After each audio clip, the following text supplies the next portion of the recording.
Alors, je me prénomme Jérôme Massé, donc j'ai 37 ans et je suis natif de la Chaussère. Et je suis maraîcher en agriculture biologique. Sur mon exploitation, j'ai 2 hectares, 3 qui sont en prairie.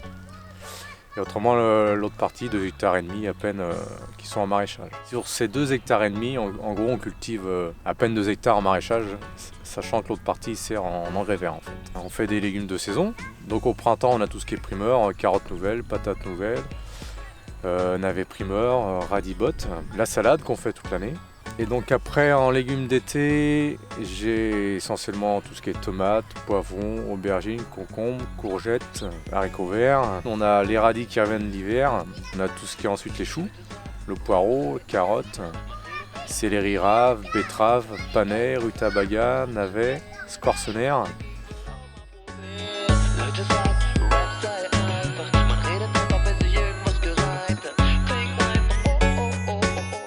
Clientèle, on a donc le mardi matin, on fournit des paniers au comité d'entreprise AERAM par le biais d'une conciergerie. On a la cantine du collège de Saint-Pierre-Mont-Limard. Le mardi soir, j'ai mon marché sur la place de la commune de la Chaussère.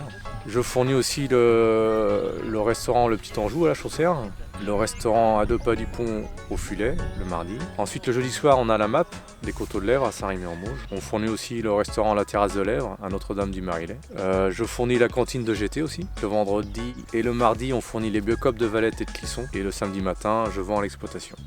L'avantage de travailler avec les restaurants collectifs, c'est qu'on peut sortir des gros volumes des fois, quoi. C'est-à-dire on peut, admettons, planifier avec eux, je te fais tant de choux-pommes à l'année, voilà, des choses comme ça, quoi. Et puis c'est aussi pour, on sait que derrière il y a des enfants qui vont se nourrir et que nous on a conscience de l'importance de bien les nourrir, quoi.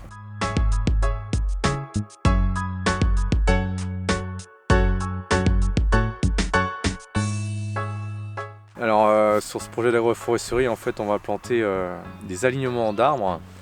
Donc sur ces alignements on aura un arbre tous les 10 mètres. Et ces alignements seront écartés entre eux d'à peu près 20 mètres. Ce qui me permettra moi de cultiver 10 planches de culture entre chaque alignement. Et donc aussi au niveau de la parcelle qui est en prairie, on va planter une haie tout autour, quoi, qui fera 620 mètres de long à peu près. Donc, ce qui fait qu'au niveau de la haie, on va planter 620 arbres et arbustes et en agroforesterie 180 arbres. Et donc le choix des arbres va se faire avec mission bocage. Et le but c'est vraiment d'apporter des arbres qui vont être bénéfiques à mes cultures, qui vont attirer la faune et la flore, la faune pour tout ce qui est auxiliaire, tout ce qui est aussi des arbres mellifères pour les abeilles, bourdons et tout, quoi. Et donc ce qu'on recherche aussi dans ce projet d'agroforesterie, c'est aussi de lutter contre l'érosion des sols par les racines des arbres, que ces arbres, quand ils vont perdre leurs feuilles, ils vont me ramener de la matière organique, que l'été, ils vont me permettre de lutter contre le réchauffement climatique, parce qu'on a des étés très secs et très arides.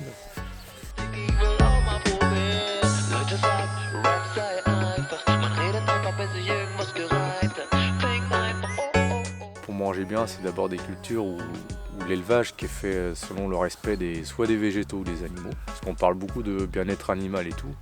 Et moi je trouve ça dommage aussi qu'on ne mette pas en avant aussi tout ce qui est respect des végétaux, quoi. C'est-à-dire une agriculture qui soit sans intrants chimiques, ça serait l'idéal. Et puis localement, ce qui est important, c'est de la manière dont est produit la culture, ou l'éleveur, c'est-à-dire que moi mes intrants ne viennent pas de l'autre bout du monde, quoi. Sinon je trouve que le mot local n'a plus d'intérêt, n'a plus de sens. Et ce qui est important aussi dans l'agriculture biologique, c'est aussi ou même en conventionnel, d'avoir des agriculteurs qui soient respectueux de ce qui les entoure.